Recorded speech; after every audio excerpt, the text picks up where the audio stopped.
Are you ready for a cinematic disappointment? अरे कौन भौंक रहा है ये बदतमीज? Buckle up because this film had all the potential to be groundbreaking, but instead, it's a colossal waste. It's as if the creators thought they were reinventing the wheel. Seriously? Did they think they were the first to explore AI and robots on screen? Newsflash, they were not.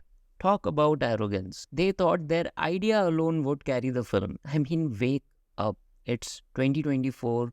Audience expect more than just an interesting idea. It's time to step up your game and realize your audience isn't living in a bubble. There are a ton of fantastic films out there that have already tread this path. Could you have not taken notes from these films? And don't give me that, but we wanted the story to be original excuse. Doesn't suit you, Bollywood. You pirates of the filmdom. It's got to be the best pirate I've ever seen. So it would seem.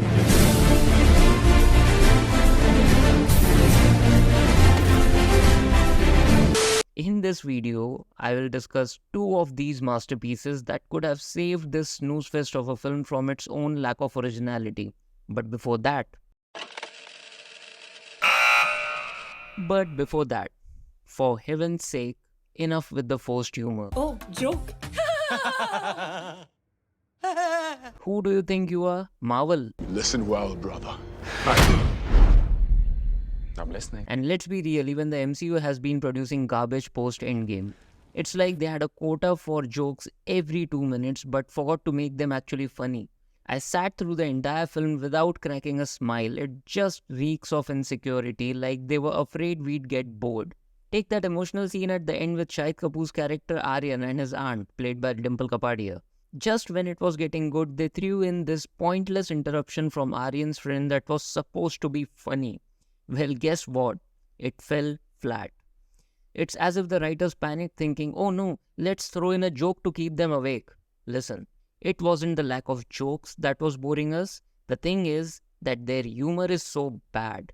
It's like they are trying to kill the momentum of the film on purpose. And that's just one example. There are at least a dozen more instances where they sabotaged their own movie with their pathetic attempts at humor. And why is it that filmmakers think stripping a film of any real stakes makes it light? They solve every problem faced by the leads so easily and quickly, it's like they're afraid the audience can't handle any tension. Mummy America से है ना? Every potential conflict that could have made the movie more engaging is watered down. America से है ना? As if the audience is made of glass. In the second half, every problem the couple faces is resolved in a matter of seconds with no real consequences. There were setups that could have led to Aryan's family doubting that Sifra was a robot, like that one doctor in the family who declared her dead, or his weird uncle who is generally skeptic about things. But nobody doubts them. Why film? Why were you shit scared of raising the stakes? Why isn't it possible? It's just not. Why not, you stupid bastard? Oh, okay, that would have ruined the light tone of the film. You know what? You're fucking wrong. Many so-called light films made by Priyadarshan and David Dhawan have had that one skeptical character who keeps a close eye on the lead characters and is hell-bent on exposing their secret plan. If done right, this leads to funny situations while adding stakes to the story. For instance, in Judwa starring Salman Khan, brother-in-law of Kader Khan's character. Remember? जीजू ये wrong number है हर बात पर जी लगा रहा है माला जी garden जी आओ. And to make this skeptical character work, they put in one intimidating character who is set up early in the film in a way that if this character gets to know of this secret, all hell will break loose. For instance, Amrish Puri's character in Halchal or Sunil Shetty's character in Chup Chup Ke.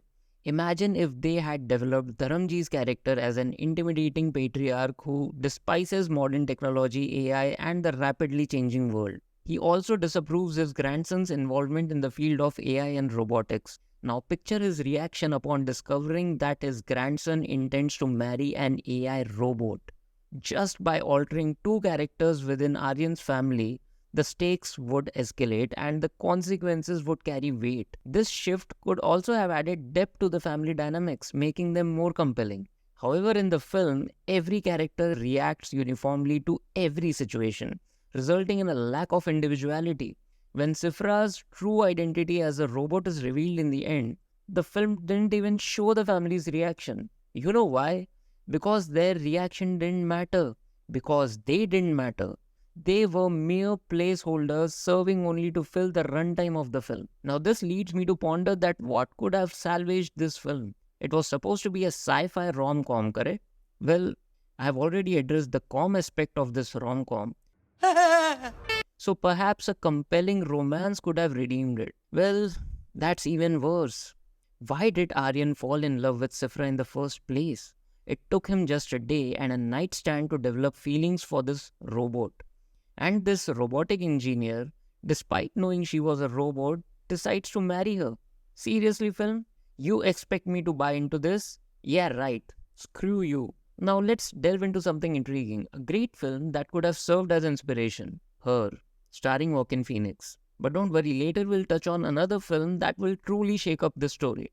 Regarding her, as the movie begins, our lead character is going through a rough patch in his life. He's just ended his marriage, feeling lonely and depressed. He purchases a new operating system, names it Samantha, and finds solace in her companionship. Samantha becomes Theodore's friend, a shoulder to cry on. He shares his unfiltered feelings with her, takes her out into the real world, engages in conversations on various topics, and as a result of this intimate connection with an AI, he conquers depression, excels at work, and rediscovers the joy of living. Samantha transforms Theodore's life for the better, offering a solid reason for him to fall for her.